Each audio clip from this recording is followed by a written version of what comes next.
God sees the beginning from the end. He wrote the script.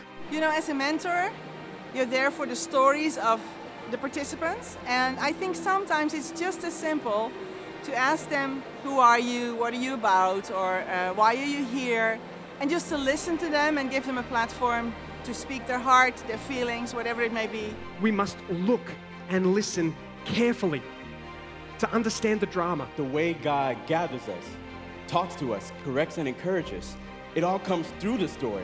Got it. And we're in the story. My mentor comes from a Buddhist background.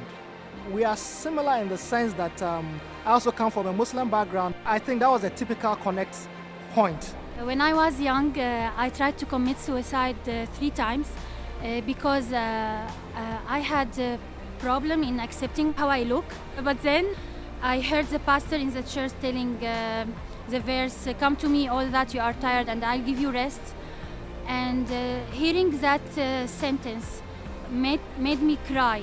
So I started to realize that God made me beautiful and created me so I can help people to see themselves as God helped me to see myself. Very beautiful and very unique.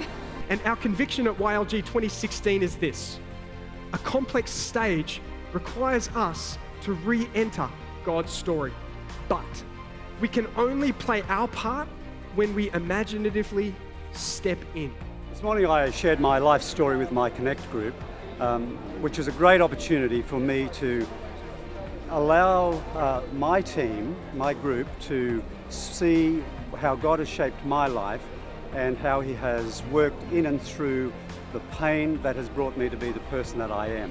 So story is so vital as we understand who we are as people and how God is dealing with us and growing us in His great story of bringing us back into reconciliation with Himself and restoring us for a future and eternity with Him. Well, people relate to stories, not information. And I've experienced that in my life. I came to the Lord because I was told a story. I was told a story of how somebody experienced the love of God. When we tell our story, what we've experienced with Jesus, that's what triggers something in people's hearts.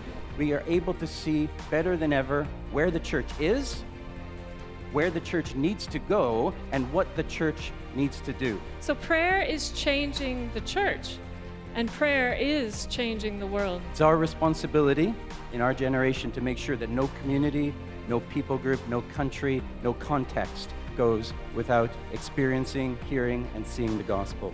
The gospel story has to be dressed within the narrative of a wounded culture to point them to a wounded Savior, who's the only one who can truly and fully understand what it is to be wronged and yet to transcend the moment and look beyond to a cause that is greater than that.